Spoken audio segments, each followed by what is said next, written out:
Halo semuanya, Assalamualaikum warahmatullahi wabarakatuh. Selamat datang di kelas matematika. Hari ini kita masuk ke bab baru yaitu bangun ruang sisi lengkung. Nah, kenapa nih ada bangun ruang sisi datarnya juga? Karena konsepnya itu sangat erat kaitannya. Jadi kita sekalian nge-review juga, sekalian mempelajari lebih dalam juga. Baik, mari kita mulai. Check this out. Bangun ruang sisi datar dan bangun ruang sisi lengkung. Apa sih bedanya? Sebetulnya, jika kita terjemahkan secara kata per kata pun sudah terlihat jelas.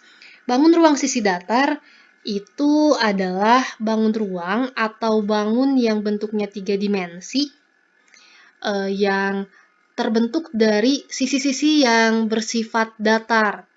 Sedangkan bangun ruang sisi lengkung berarti ada sisi-sisi yang melengkungnya. Nah, kita cari dulu contoh dari bangun ruang sisi datar. Contohnya ada kubus. Terlihat kubus ini terbentuk dari sisi-sisi yang datar gitu ya, nggak ada lengkungannya, semuanya tegak lurus seperti itu. Kemudian contoh lain dari bangun ruang sisi datar ada balok. Kemudian ada prisma.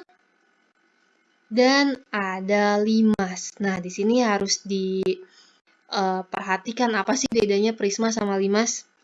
Dapat terlihat jelas dari sini.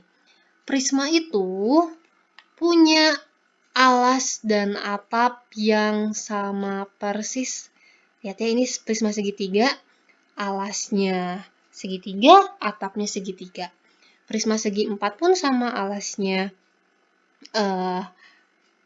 segi empat, atapnya juga segi empat. Jadi ini kan bentuknya balok ya, balok juga termasuk ke dalam prisma. Ini juga sama, prisma segi 5, berarti atapnya segi 5, alasnya juga segi 5. Nah, kalau limas itu seperti piramida, jadi atapnya mengerucut ke atas atau meruncing ke atas. Kayak gitu ya. Semoga kalian bisa memahami apa bedanya prisma dan limas. Ingat, prisma itu punya alas dan atap yang sama persis bentuknya. Tapi kalau limas itu atapnya mengerucut atau meruncing. Oke, itu adalah contoh-contoh atau nama-nama bangun dari bangun ruang sisi datar. Kalau misalkan bangun ruang sisi lengkung, itu contohnya ada tabung atau silinder. Contoh di kehidupan sehari-harinya ada drum misalkan, dan juga makanan yang sering kita temui di minimarket, yaitu Pringles. Kemudian bangun selanjutnya yang termasuk ke dalam BRSL atau bangun ruang sisi lengkung ada kerucut. Di kehidupan sehari-hari yang berbentuk kerucut itu ada topi petani, ada juga nasi tumpeng, ada juga topi ulang tahun, dan masih banyak lagi. Yang terakhir, yang dipelajari di SMP untuk bangun ruang sisi lengkung ini adalah bola atau spare, bahasa Inggrisnya. Yang termasuk ke dalam spare ini ya banyak, tapi yang jelas ada bola ya.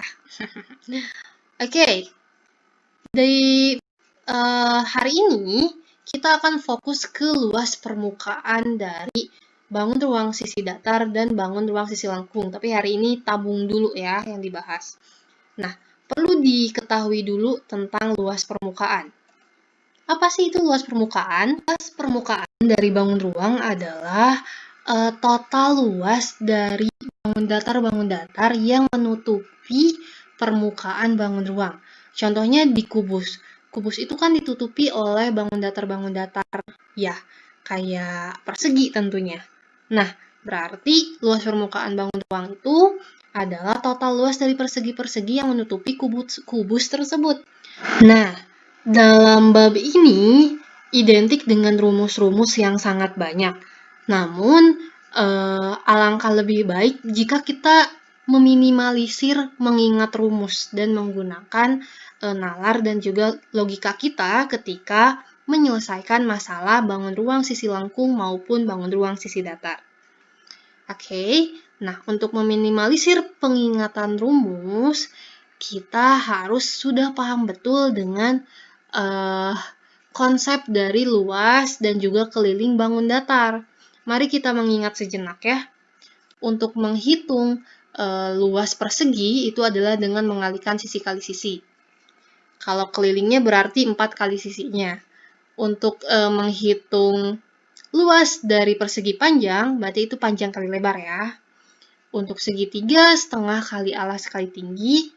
Kemudian, atau alas kali tinggi dibagi 2. Kemudian juga yang harus udah kalian ketahui itu tentang lingkaran.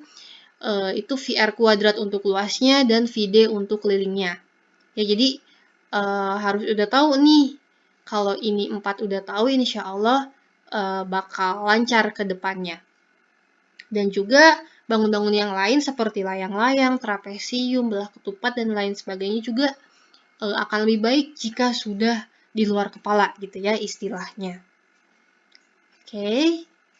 Nah, kenapa sih kita harus tahu bangun datar? Karena seperti yang tadi kita bahas, jadi yang namanya luas permukaan bangun ruang itu adalah total luas dari bangun datar yang menutupi bangun ruang tersebut.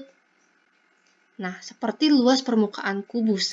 Jika kita bedah sebuah kubus seperti ini akan menghasilkan sebuah jaring-jaring kubus namanya ya.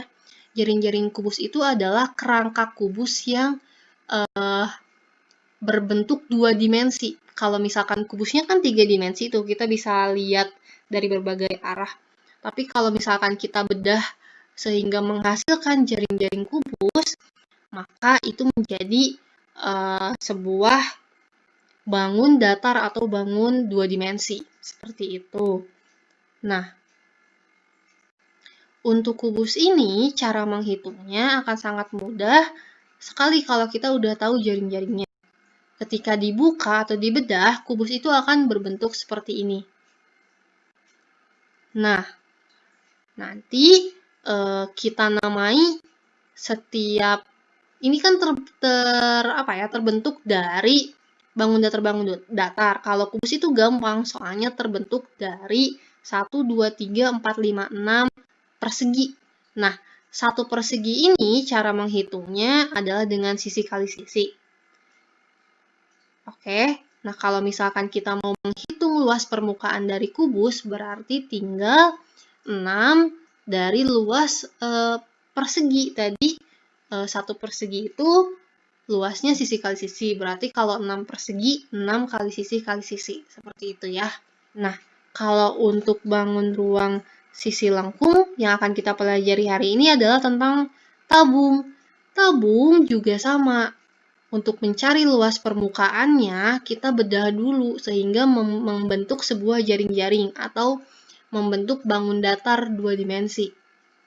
Oke, ketika dibedah, tabung ini akan membentuk jaring-jaring seperti ini. Jadi terbentuk dari 2 lingkaran yang awalnya berfungsi sebagai alas dan atapnya. Kemudian selimut tabung itu ternyata berupa persegi panjang. Makanya untuk menghitung luas tabung ya mudah. Caranya kita jumlahkan saja 2 luas lingkaran ditambah luas persegi panjang. Namun di sini harus agak berpikir nih, kira-kira cara ngitung persegi panjangnya gimana? Karena biasanya tidak diketahui si panjang persegi panjangnya. Kalau lebarnya kan itu sama dengan ininya ya, lebarnya sama dengan tinggi tabungnya. Nah, untuk panjang dari persegi panjangnya, itu ada hubungannya dengan sesuatunya lingkaran. Silakan dipikirkan, apakah luas lingkaran, apakah juring lingkaran, luas juring lingkaran, atau misalkan keliling lingkaran? Kira-kira bagaimana cara mencari panjang dari selimut tabung tersebut, atau panjang dari persegi panjang? Terima kasih sudah menyaksikan video ini. Untuk kegiatan selanjutnya, silakan dibuka sekolah. Ada worksheet yang harus dikerjakan, yang harus dicoba. Itu challenge ya. Jadi kita harus membuat jaring-jaring dari bangun ruangnya dulu, lalu kita menghitung manual luas permukaannya dari masing-masing bangun datar. Yang yang membentuk jaring-jaring tersebut. Oke, semangat ya. Jika ada pertanyaan, boleh sekali untuk menghubungi lewat WhatsApp. Bunda tutup. Assalamualaikum warahmatullahi wabarakatuh.